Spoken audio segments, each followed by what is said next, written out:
Hi, this is Gary with MACMOST.com. Let me help you better understand what it means when we refer to the desktop on a Mac.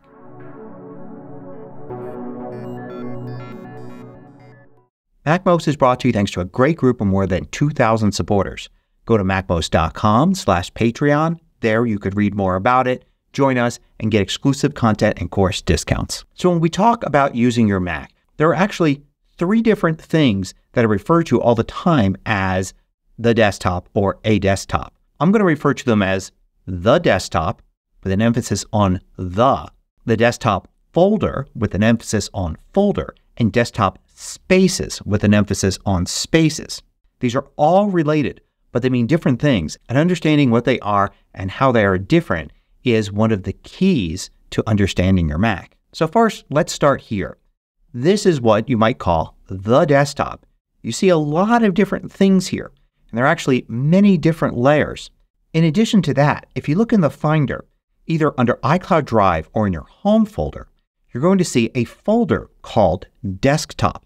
The proper way to refer to this is the Desktop folder. And then finally, if you were to use Mission Control, like I'm going to use Control up arrow to bring up Mission Control, you'll see at the top Desktop 1. And if you add another by clicking the plus button to the right, you'll see Desktop 2. These are desktop spaces, and they're often thought of as multiple desktops or having more than one desktop. But in fact, there is only one desktop, but you can have multiple desktop spaces, and I'll explain how these work as well. So first, let's talk about what makes up the desktop. There are actually many different layers that go into building all of this that you see here. So for instance, let's start with the bottom layer. And this is just the image that's on the desktop. It's called the desktop background, or more recently Apple's taken to calling it the desktop wallpaper. And it's either something Apple provides, including some animated ones, or it's a picture that you select, or it could even be a solid color. So this is just the image, and it's the bottom layer of the desktop. On top of that, you'll also see desktop widgets. This is new in macOS Sonoma, and you don't necessarily have to have any desktop widgets. But if you do, that kind of makes up the next layer that sits on top of the desktop wallpaper. On top of that, we'll see some icons that represent locations or drives. So for instance, here on this desktop, we can see the Macintosh hard drive at the top right.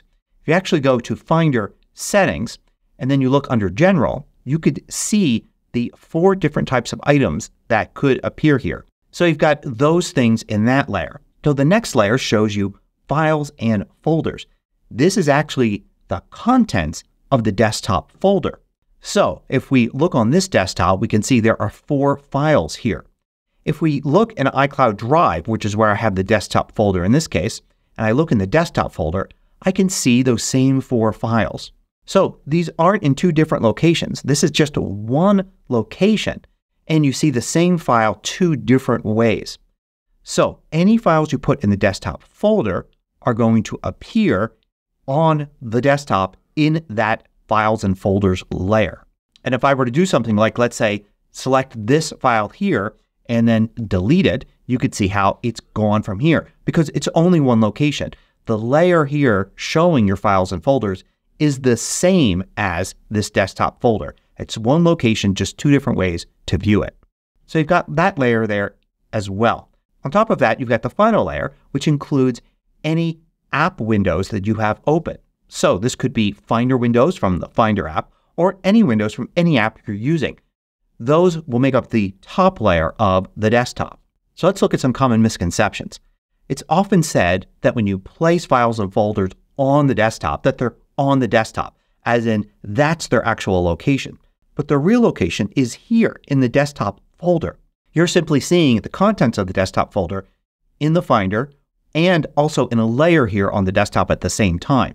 So if you want to be accurate, when you add a file or folder to the desktop, it's getting added to the desktop folder, which you can also see on the desktop. And also keep in mind that the only special thing about the desktop folder is that you can see these files as a layer on the desktop. You could put the same files to the Documents folder. It's just another location on your hard drive. It only gives you a little bit of convenience to actually access the files from the desktop, whereas in the Documents folder, you don't have that bit of convenience.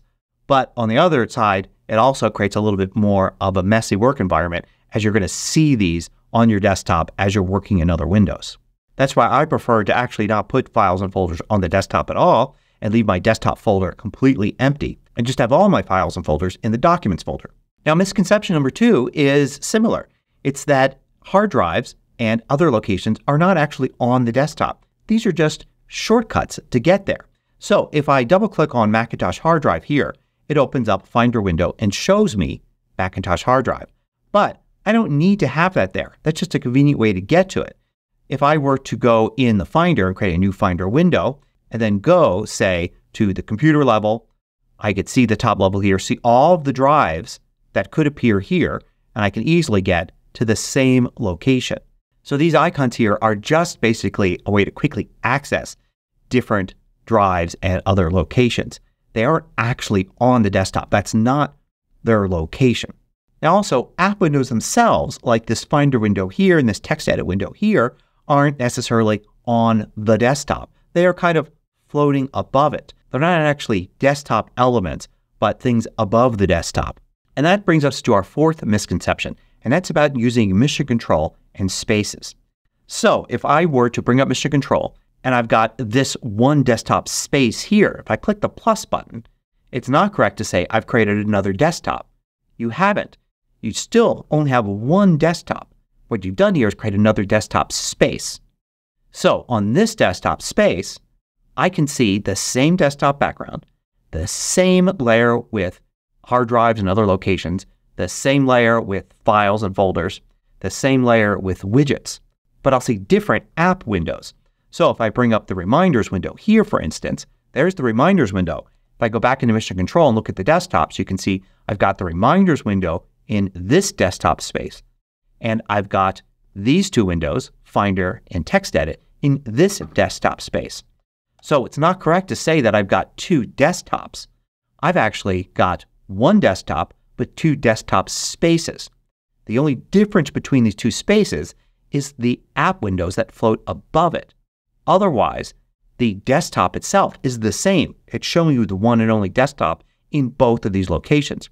If you take a look at the different layers here, you can see all of the layers are actually the same across both desktop spaces, and you simply have different app windows every time you create a new desktop. I'm often asked about things like, can I have different files or folders on different desktops? And of course you don't have different desktops. There's only one. Desktop spaces only have one desktop shared between them, and that includes the layer with all the files and folders. So the idea of having, say, these 4 files here on this desktop space and then going to this desktop space and having different ones doesn't make sense, because you're seeing the same layer, the same contents of the same desktop folder. And think about how it would work if it was the other way. If you created a second desktop space and that had different files and folders in it, you couldn't just have one desktop folder like this.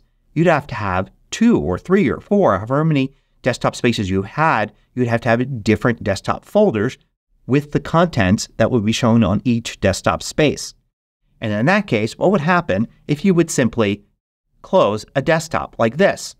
Would those files then be deleted? Would they be gone? Would they merge back with this desktop folder? It would get pretty complex pretty fast. So remember that in Mission Control, no matter how many desktop spaces you create, there's only one desktop shared between all of them, and simply different app windows that can float on top of that desktop in each space. If it makes it any easier, when using Mission Control, don't think of this as desktop 1 and desktop 2. Think of this as desktop space 1, desktop space 2, and so on. So in summary, remember when using the term desktop to specifically think of whether you're talking about the desktop folder, or desktop spaces. And remember how they're all related. I hope you find this useful. Thanks for watching. If you liked this video, click the thumbs up button below to let me know. I publish new tutorials each weekday. Hit the subscribe button so you don't miss out.